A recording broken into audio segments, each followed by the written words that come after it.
Hey everyone and welcome. Today we're in the 2017 Mercedes-Benz E400 Coupe and we're going to talk about my top 5 dislikes, top 5 things I hate about this car. So number 1 on the list is definitely something that Mercedes probably focused on, but the lack of sportiness in this coupe.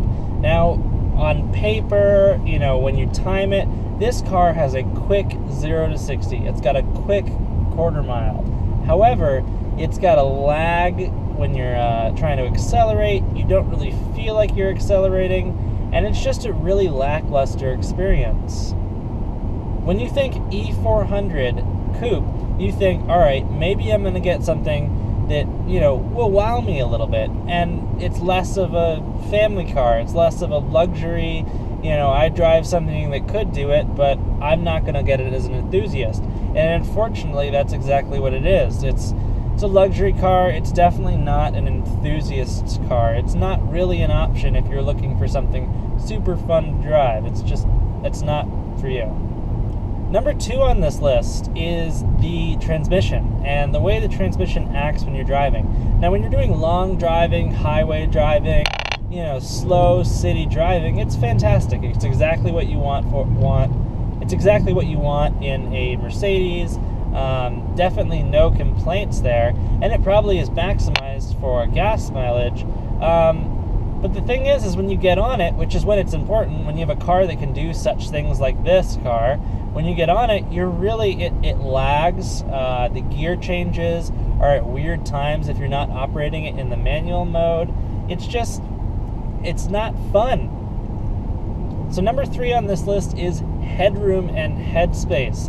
I'm not a very tall person. I'm about 5'8". I've got the seat low enough so that I can move my head around, but I have it pretty much where I need to be able to see over the steering wheel. Any lower, there's not that much room to put it lower, but if I were to put it any lower, I'd have a hard time having optimal viewing. Now the problem is my head is if I'm leaning forward and I move forward, I hit my head on the ceiling. If I do the same thing sideways, and there's some pretty hard things up there. I've hit my head a couple times pretty hard, and you're really not expecting it. So number 3 is definitely the lack of headspace as a driver.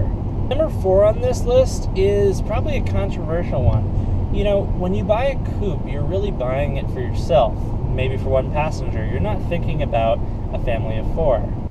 So Mercedes definitely said to themselves when they're designing this car is that we want to be able to fit a family in this car, and I think they did that very effectively. The back seats are very large and very accommodating. However, as somebody that's looking to buy a coupe, someone that's owned a coupe before, I don't see the draw in buying a coupe that doesn't maximize the driver's comfort, viewing, everything. It should be driver oriented. It's like they move the front seats forward to give the back more room, and I feel pretty crammed up here. Everything's really close to me. I can touch almost the tip of the front window. I just feel really cramped in this car. And again, it's a great option if you're looking to put 4 people in this car. But as somebody that's purchased a coupe, as somebody that knows the people that are looking out to buy coupes, they're definitely looking for the driver-oriented aspect. And the last thing on this list, again, another driving characteristic that I hate in this car is the suspension. Again, it is a great suspension if I'm buying a luxury vehicle. Now the thing is this is definitely marketed as both luxury and sporty from Mercedes. And somebody sitting in this coupe, I expected to have a sporty ride.